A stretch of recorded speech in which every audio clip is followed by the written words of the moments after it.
बच्चों, कैसे हैं आप सभी। मैं आशा करती हूँ आप सभी लोग स्वस्थ एवं प्रसन्न होंगे। आज हम हमारा पाठ तेनालीराम को पढ़ेंगे और समझेंगे। आइए इस पाठ को प्रारंभ करते हैं। यह है हमारा पाठ 11 तेनालीराम। बहुत समय पहले की बात है। हमारे देश के दक्षिणी भाग में विजयनगर नामक एक राज्य था। राज्य का नाम था विजयनगर। उन दिनों विजयनगर के राजा कृष्णदेव राय थे। वे अपनी प्रजा के हर सुख दुख का ध्यान रखा करते थे। प्रजा भी उनको बहुत पसंद करती थी, उनका बहुत आदर करती थी। उनके दरबार में एक चतुर व्यक्ति था। उसका नाम था तेनालीराम। वो बहुत बुद्धिमान और हाजिर जवाब था। इसीलिए राजा तेनालीराम को बहुत पसंद करते थे। यही कारण था कि बहुत से दरबारी तेनालीराम से ईर्ष्या करते थे, यानी उनसे जलते थे, क्योंकि राजा उन्हें बहुत ज्यादा पसंद करते थे। वे अलग अलग तरीके से तेनालीराम को नीचा दिखाने का प्रयास करते थे। एक बार एक दरबारी ने तेनालीराम को अपने घर पर भोजन का निमंत्रण दिया। तेनालीराम उस दरबारी के यहाँ निश्चित समय पर पहुंच गए। जिस समय पर बुलाया था उस समय पर तेनालीराम पहुंच जाते हैं।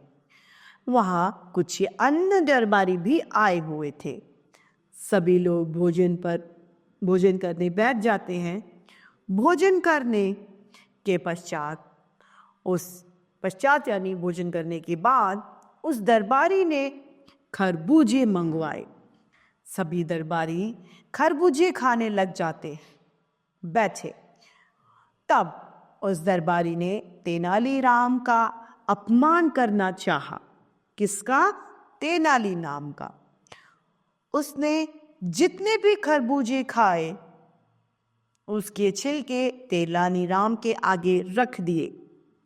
जब सारे खरबूजे खत्म हो गए तब उस दरबारी ने कहा, देखो मित्रों, तेनालीराम कितने भुक्कड़ हैं। उनके सामने तरबूजे के ढेर छिक्कल पड़े हैं। इससे मालूम होता है कि यह सब लोगों में सबसे अधिक तरबूजे तेनालीराम ने खाए।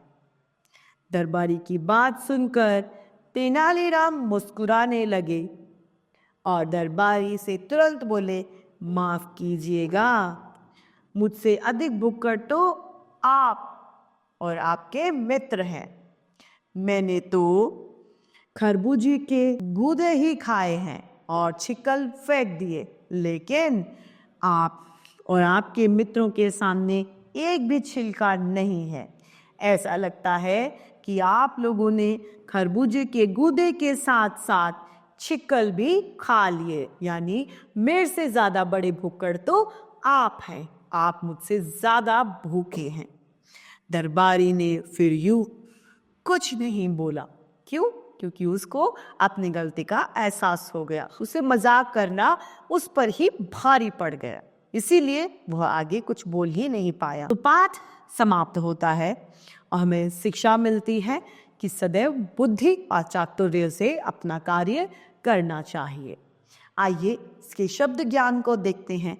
दक्षिणी यानी दक्षिण का, निमंत्रण देना यानी बुलावा देना, सम्मान अर्थात आदर, निश्चित अर्थात ठीक, चतुर अर्थात होशियार, अन्य यानी दूसरे, दरबारी अर्थात दरबार में काम करने वाला, अपमान अर्थात बेइज्जती, ईर्ष्या अर्थात जलन, भुक्कड़ यानी बहुत अधिक भूखा।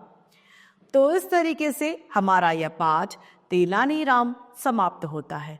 मैं आशा करती हूँ आप सभी लोगों को यह पाठ भलीभांति रूप से समझ में आया होगा।